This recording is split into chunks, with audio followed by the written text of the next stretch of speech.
Sponsored by Midland. Communication for every adventure.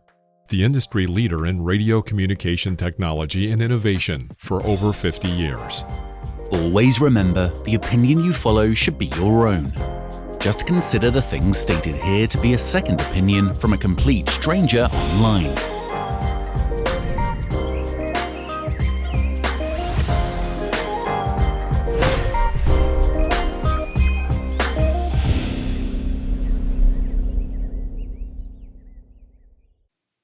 Hi, my name is Phil from Waypoint Overland, and you're listening to Random Waypoints.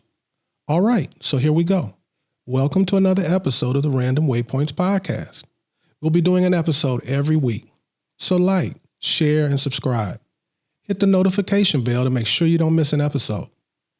This week, we'll answer a viewer's question about Overland events. And during our taste test segment, we'll be answering several other questions we received. Also, we'll have another installment of a segment called Waypoints that deals with navigation and planning itineraries for the overland traveler. And I'll share another one of my random lists, so stay tuned for the whole show. But first, let's look at the news.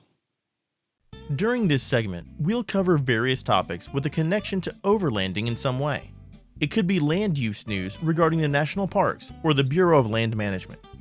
We'll keep you up to date on any auto industry news when it pertains to relevant and potential overlanding vehicles. There will be camping and outdoor industry news, as well as photography and video, fishing, hiking, and on and on. Now, here's the news. The 2024 GMC HUMMER EV made its debut during March Madness in a new commercial. Duncan Aldred, Global Vice President of Buick and GMC, stated, "The GMC HUMMER EVs were envisioned to be the most capable and compelling electric supertruck ever.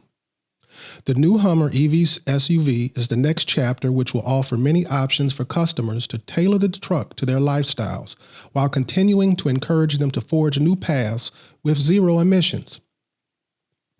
Using next-generation Ultium platform, the new HUMMER EV SUV launches with the exclusive Edition 1, offering customer choice to equip the vehicle for optimal driving range or maximum off-road capability. Edition 1 comes standard with 22-inch premium wheels, assist steps, and floor liners.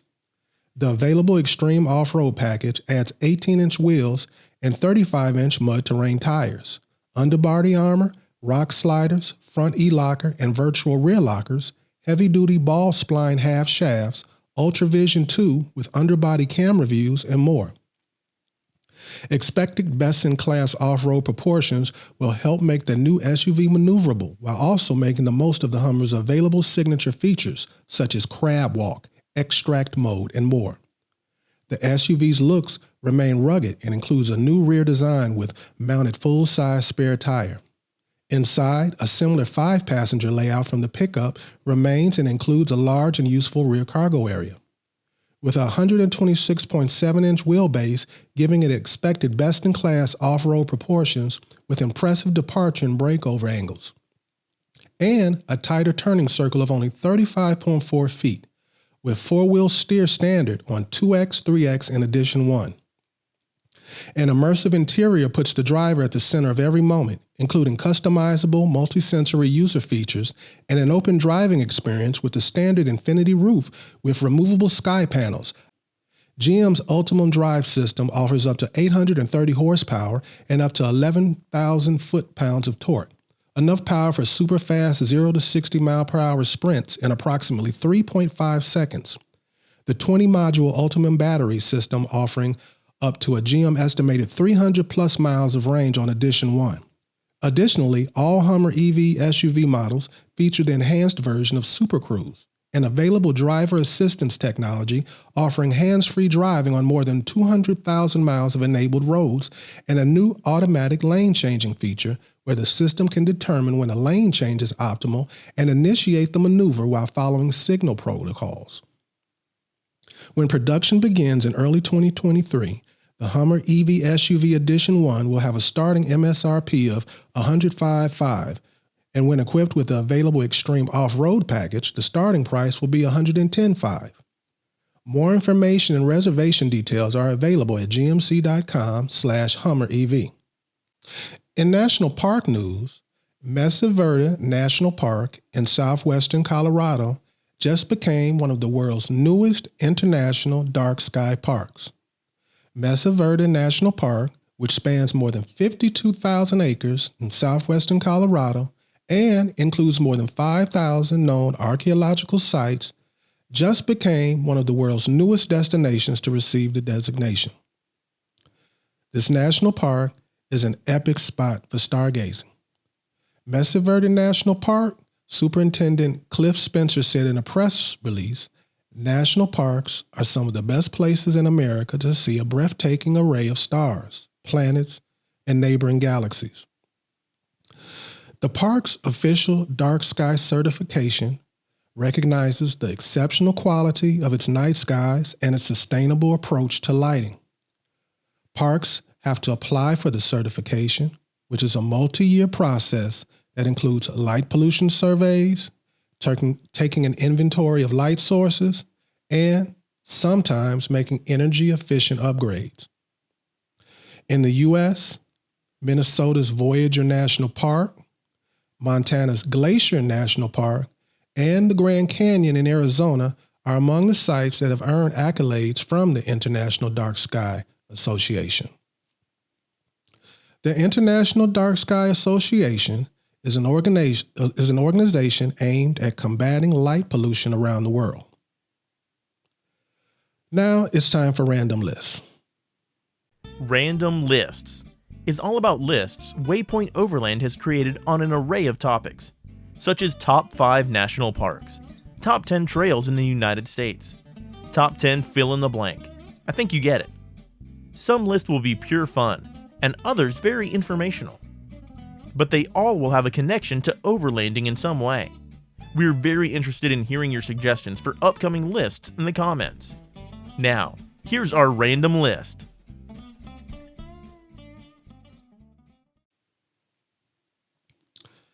All right, my list this week is my top 5 favorite Overland YouTube channels. At number 1, I have Epic Family Road Trip. Now, the Van Stalen family sold everything, and they decided to take their Jeeps and travel around the world. You can see them each week on their YouTube channel where they emphasize their core values, which are work, play, and care. In their travels, they've documented some amazing experiences, like helping rescue whales that were stranded on a remote beach in New Zealand, bringing solar lights to a remote village in Haiti, and planting rice with locals in Indonesia. They go everywhere and they have fun together. I highly recommend watching them. At number 2, I have Venture Forward or Venture 4-Wheel Drive. Chris Shant's YouTube channel is a weekly journal of his adventures. It's an honest and insightful look at life on the road. I highly recommend it. At number 3, I have The Road Chose Me. Dan Gregg quit his job in 2009 to set out on an adventure, and after reaching the Arctic Ocean in Alaska, he then drove 40,000 miles to the southern tip of South America. If that wasn't enough, he built his current overland vehicle and set out on a second major expedition. On this expedition, he decided to circumnavigate Africa, covering 54,000 miles through 35 African countries. And he's just recently announced details of another adventure coming soon. At number 5, I have The Way Overland. Jolie and Mark are a couple who've been traveling full-time for over 5 years, documenting their adventures along the way. They use their YouTube channel as a way to showcase the landscapes and the cultures of the countries they visit. Well, that's my list. Do you agree or disagree? Do you have your own list? Well, share it in the comments. Well, now we're going to go to viewers' questions. A viewer wrote me and asked, "What's the big deal with attending an Overland rally? I don't get the big deal with these events. Why would I want to attend, camp, and be packed like sardines?" This is a question I've gotten many times before. The The very first thing I want to say is I'm only speaking for reputable events that have been ongoing. I'm seeing a lot of new events that pretty much they sell you a ticket to a camp in a park. They have a few vendors there and that's it. I feel like this is why I get these questions. So the big deal about attending an Overland event is, one, if you're in the process of designing a rig or doing some upgrades, you have the opportunity to talk to vendors and actually see the products. Attending Overland Expo West will allow you to examine more gear from more brands than any other Overland event in the U.S. if that's something that interests you. And if you're ready to buy now, they usually have outstanding discounts. Another huge reason to attend these events is for the classes. The classes you can find at these events encompass a wide range of topics, all pertinent to your travel. Planning, recovery, first aid, photography, and all kinds of stuff. I remember taking a winching class and I thought I knew it all already, especially considering I had been winching for years. Well, I learned so much and discovered that I had been very fortunate. I was using some dangerous winching techniques. Now I know camping in close proximity seems unappealing, but if you're attending to meet like-minded others, pick up tips from those out there doing it, and see how other outfit their rigs, being so close becomes a plus. Now it's time for waypoints. Waypoints. Waypoints will cover all aspects of navigation for the overland traveler. Navigation is the act or practicing of navigating, the method of determining position, course, and distance traveled.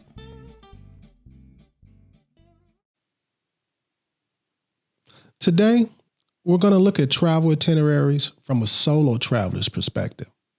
And yes, there is a difference.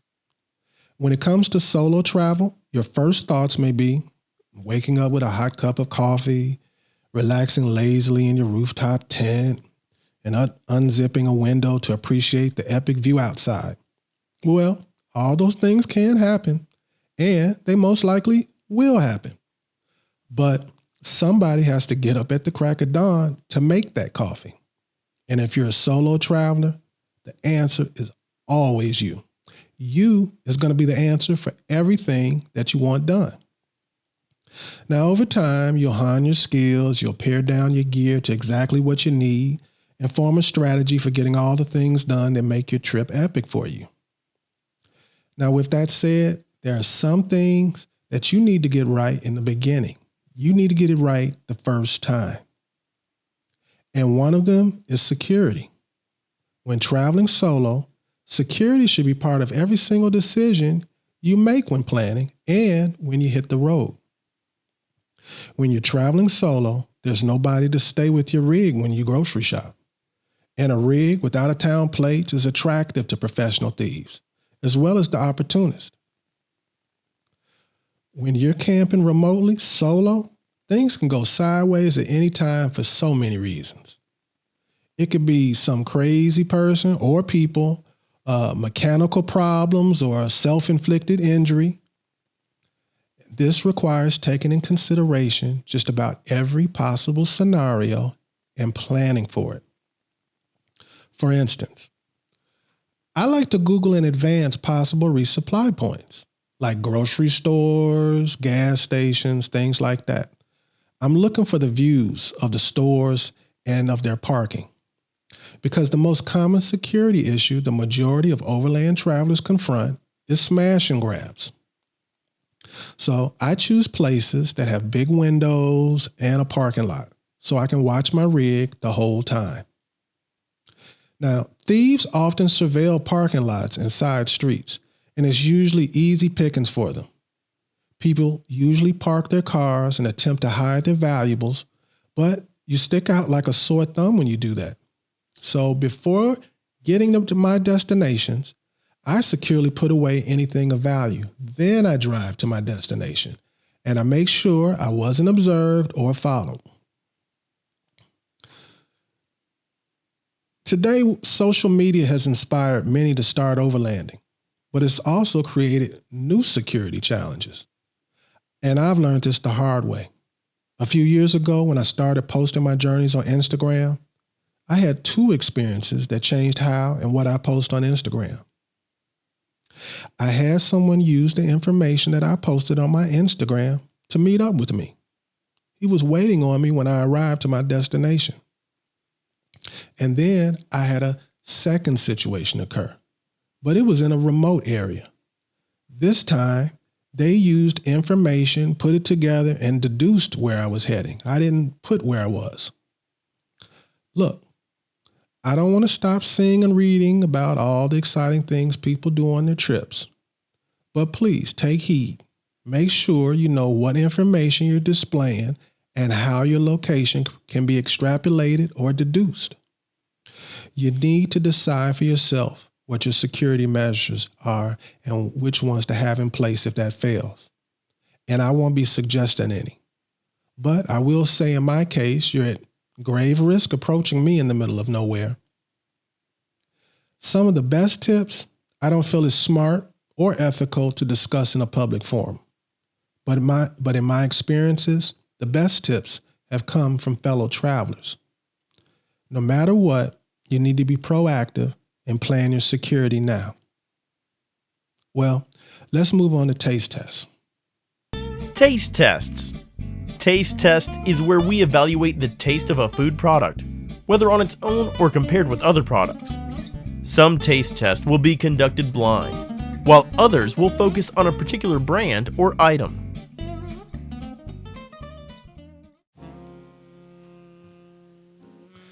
This week, we're going to answer viewer questions and taste tests.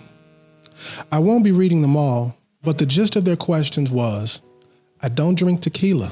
What would be a good whiskey you recommend with a steak? And some others wanted to know about whiskey with seafood. Well, my recommendation is the same for both. Suntory Toki Japanese whiskey. It's a vivid blend of carefully selected whiskeys from the House of Suntory's globally acclaimed Hakushu, Yamazaki, and Chita distilleries. It's subtly sweet, has a spicy finish with a hint of vanilla, oak, white pepper, and ginger. The foods recommended for pairing with whiskeys are dark chocolate, cheese, seafood, desserts, and steaks. Grilled steaks rich in fat content, they're perfect for a medium body whiskey like this Suntory. I also think lamb stew would be a perfect choice. Now, if you're not comfortable drinking whiskey straight and neat, I recommend exploring a little by trying out different mixes and combos. That way, you'll find the one that suits you the best. Me, I'm a highball guy. So let's get into that.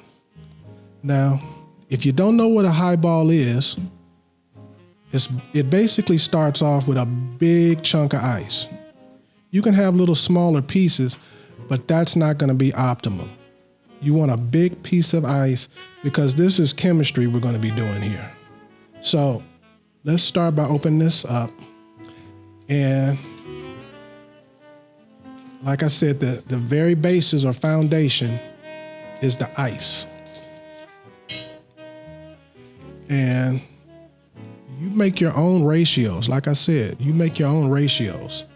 But a good starting point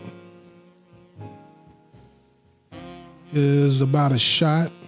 I'm going with a shot and a half.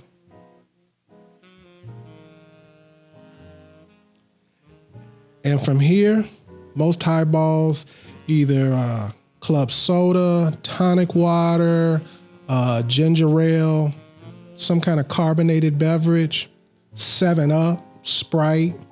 Those aren't the best. I like club soda. That's what we're going to be using here.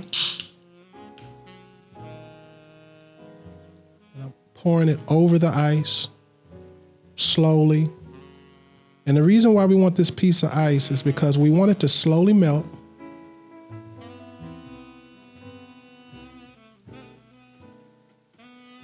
And basically dilute the whiskey so it's palatable. That's the bottom line.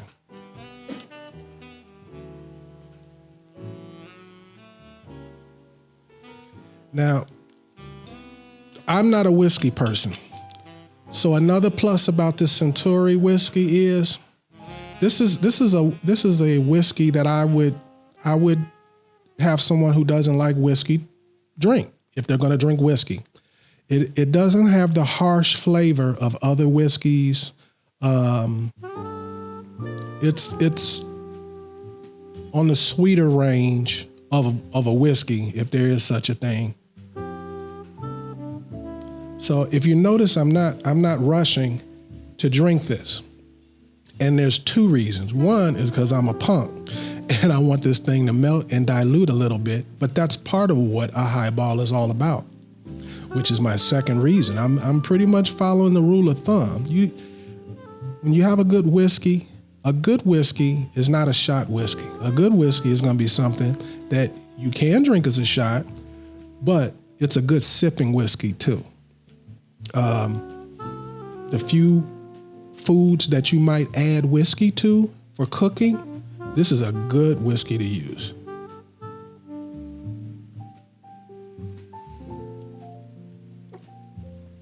Also, for a person who doesn't like whiskey, a lot of times that alcoholic smell is very unappealing to you.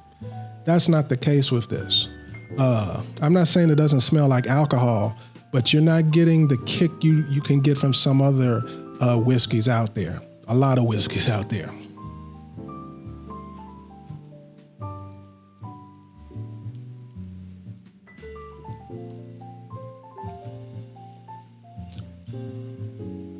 It's perfect. It's perfect. I couldn't get any fresh mint. I guess if I went to the grocery store, I could have found some, but this would have been perfect with some fresh mint in it. But you can go in other directions too. I've seen a person put sage in it. I've never tried it with the sage, but they put sage in it. So I guess that's something you do. And it was done at a bar.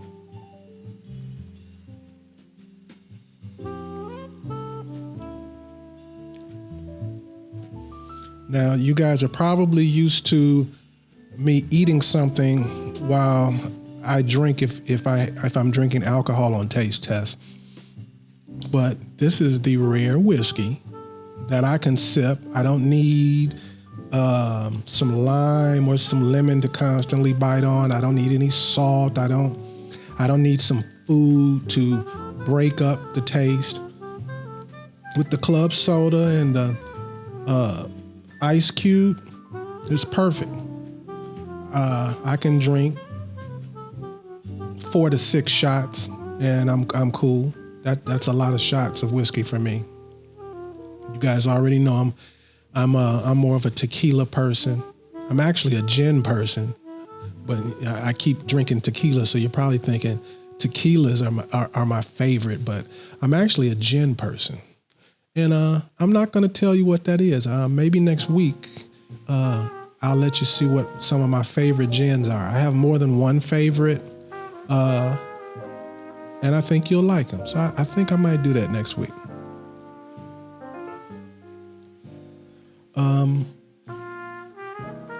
So how many of you guys out there went out to Moab? I chose not to, and I paid to go. Just the cost of the actual event. I didn't lose a lot of money or something like that. But I paid for 3 days, and I didn't even attempt to go. Some of the COVID stuff they say is starting to return, and I didn't feel good about it, so I let that one go. I'm hoping. I'm trying to give things a couple of more months before I think about hitting the road and doing anything. Hate to go to something like that, get sick, and it take me off a track of all the things I have planned.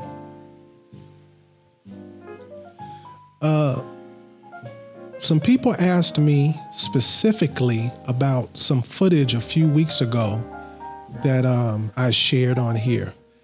It was one of my random lists, and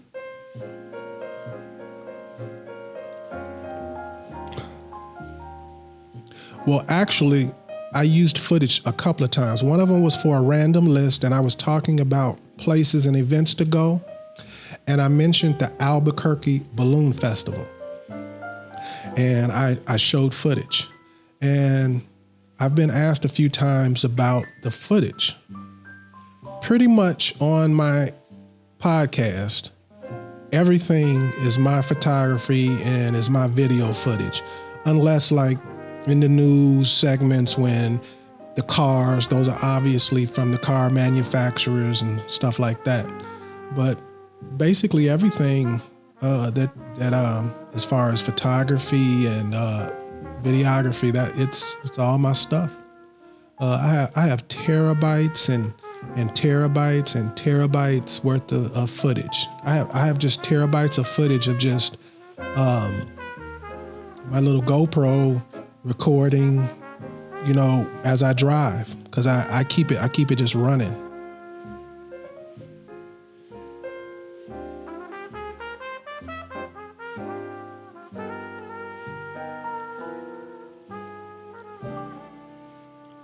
Now, I kind of feel bad about this whiskey. I'm going to leave it here. So like if I have a guest and they want a shot of whiskey, I have whiskey. But if someone else doesn't drink this will probably stay right there for a very long time.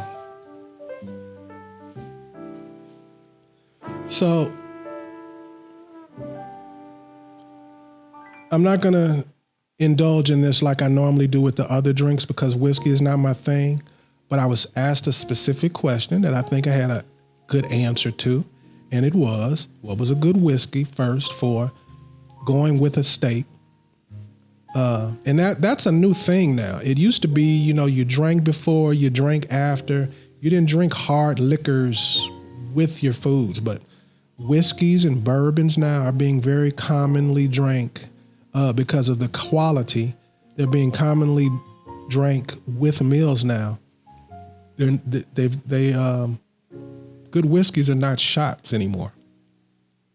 Same thing with tequila. Most of the tequilas I like to drink, I do not do them as shots. I do them as shots like when I'm with other people because that's what they want to do, but I prefer to sip it.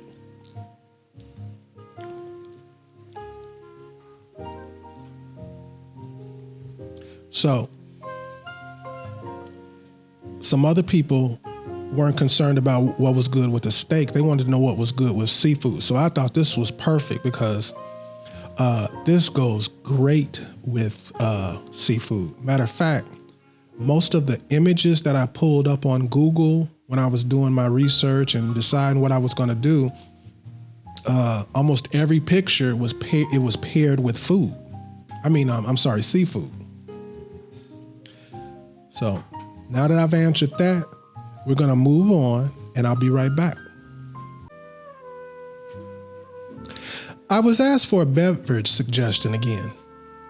What do you drink when there's no time for coffee? We move from campsites frequently and sometimes there's just no time for making decent coffee. Well, my beverage suggestion is coffee. I'm recommending instant coffee. There are many brands out there that make quality coffee these days. It's not like back in the day. When I need coffee fast, that's what I do. You just need a water boiler of some sort. I use a Jetboil when it's just me or one other person. You wait for the water to boil and it takes just a minute. And for a bigger crew, I use a 1-gallon Partner steel coffee pot over my stove.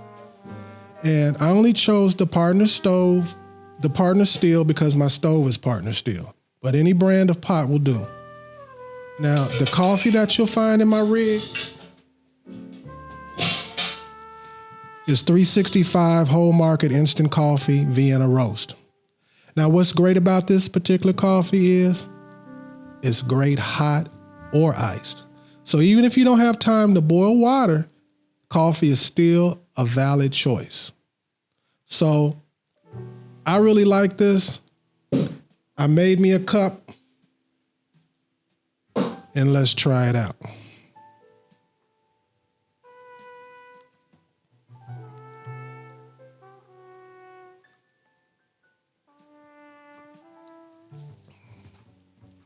Now, the thing about this 365, it's not expensive. The clock isn't ticking on it until you first open it because it has a seal on it. It smells good. And the main thing, the most important thing is you put some hot water on it, you let it fully dissolve, you make your coffee. If you like it black, drink it black. If you want to have iced coffee, pour it over some ice, put some chocolate or whatever flavorings you want to put on it. But as a hot coffee, you can add you just treat it like regular coffee, and it tastes good. That's why I use it. I have one of these that I keep in my rig in my dry box. This one is going to remain here, and it's gonna go fast. And I have one at home. I rarely use it, but it's good quality coffee, and I highly recommend it. Not affiliated with it any kind of way. There's no catch to it or nothing. It's good coffee.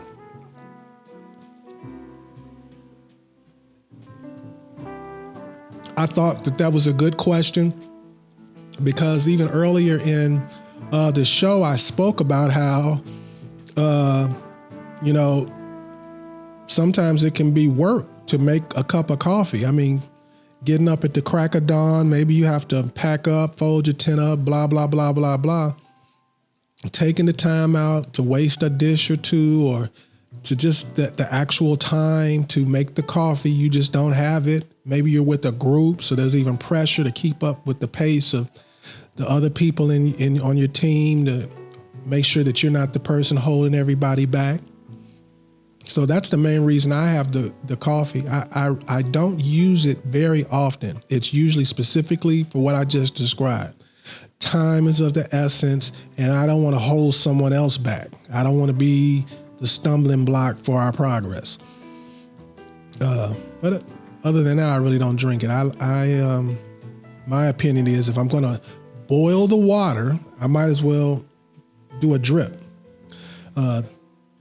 I either do percolator or drip. I have a percolator, but most of the time I do a drip because it's usually just me, and it doesn't really take that long to do a drip. Give you another look at this this water kettle, and like I said, it's good. I recommend it, but the only reason why I chose this one is not because you can't buy another one that's just as good, just as effective. It's because my stove is made by this company, so I bought like the pretty much everything that goes with the stove, and this is one of those things. And one of the other great things about this one is I'm not committed to always using it on the stove. This is stainless steel. It's welded. You know anything about partner steel stoves and stuff like that, these things is built like tanks. So you buy this once, you ain't ever gonna buy it again. And it's made to, like I said, you don't have to just put it on the stove. You can stick this right in the fire, no problem. So if you got a fire going in the morning or one that's still smoldering from last night, you can stick it right in the coals while you're getting dressed. You got boiling water, or it's at least it's hot enough for you to have a hot cup of coffee, which may even be better than it being boiling. So I'm just, because whenever I show something, I get a DM or a question about it. So that's why I'm bringing it back up. I guess I should show the other one too. Now you've probably got one of these. This is not like some special thing, but in case you don't know about it, it's just a Jetboil. This boils, I can get a boiling water in like a minute, 12 seconds. And that's why I like it. And I have more than one of these. I have one that holds 1.5 liters, I think it is. And I like to use that one for when I'm taking showers. I have a Nemo shower where you fill it up and you pump it. So I fill it about halfway, and then I put 2 things of the hot water in the shower. And the reason why I use it is because I can boil two 1.5 liters, 3 liters total in about 2 minutes. I pour it in with my shower, and I have a nice warm shower. I don't care how cold it is outside. So it's not just good for boiling water for your coffee. It's good for fast, hot water for whatever you want to do. And this is the smaller one. Like I said, I have one that's even bigger. You can get one that holds like almost twice as much as this one does.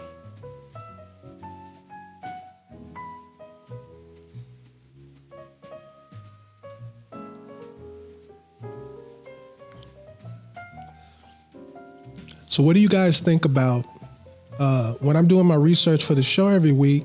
It's been pretty easy to find news because without me even searching, stuff pops up in my inbox, people asking for deposits on new electric vehicles. It seems like electric vehicles are a major player now, and even if you want to hold on to your combustion engine vehicle, for practicality, you're going to have an electric vehicle. That's where my mind is at. I'm going to always keep a gas vehicle. At least that's what I think now.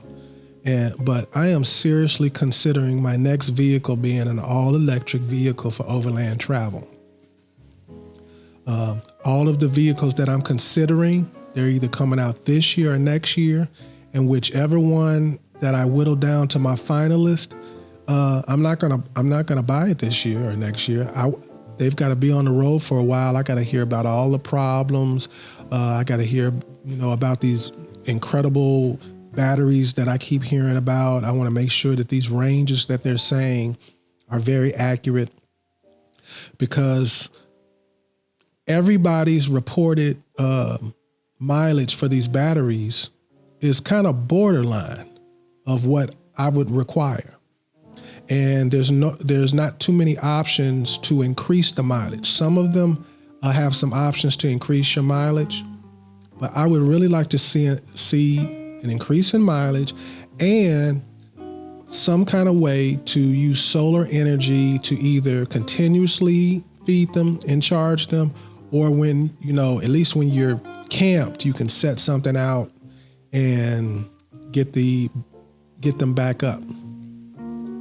But that's something on my mind. I'm pretty confident my next vehicle purchase will be in about 2 years, and it will be an electric vehicle. And if it's not 2 years, it'll be a shorter time, but I doubt it.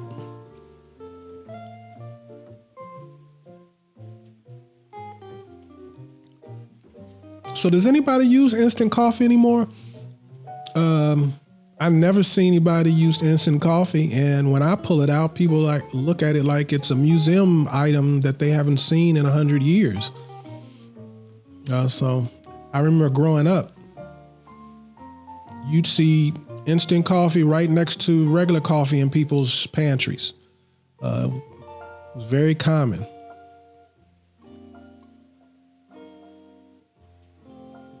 It used to be a downgrade, but a lot of these new instant coffees, like this is just the one I use, but there's quite a few choices out there, and they're all good quality. They all taste good.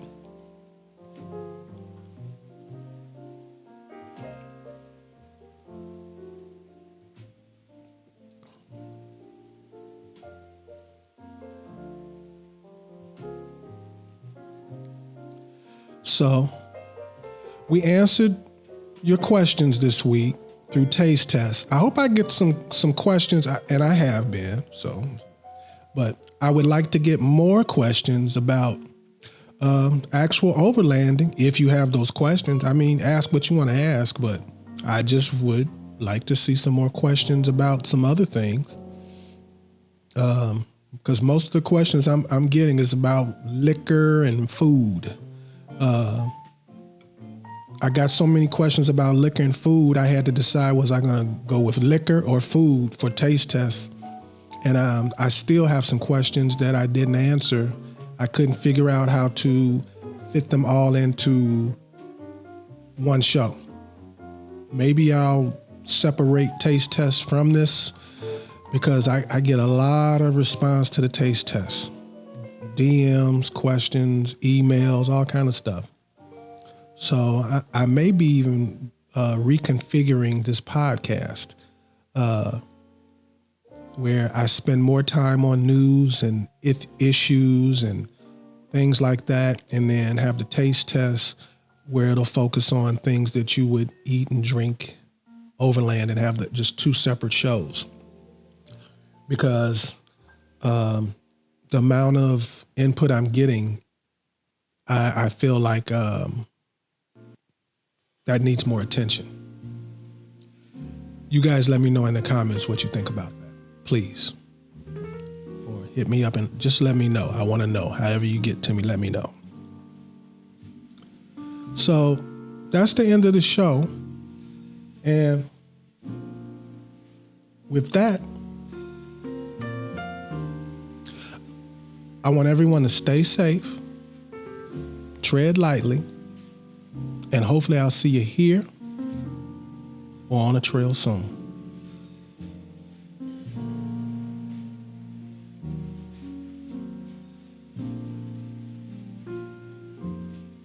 You have been listening to Waypoint Overland's Random Waypoints.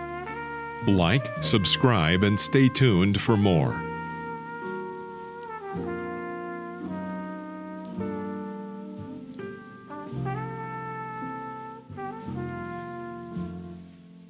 Sponsored by Midland, communication for every adventure, the industry leader in radio communication technology and innovation for over 50 years.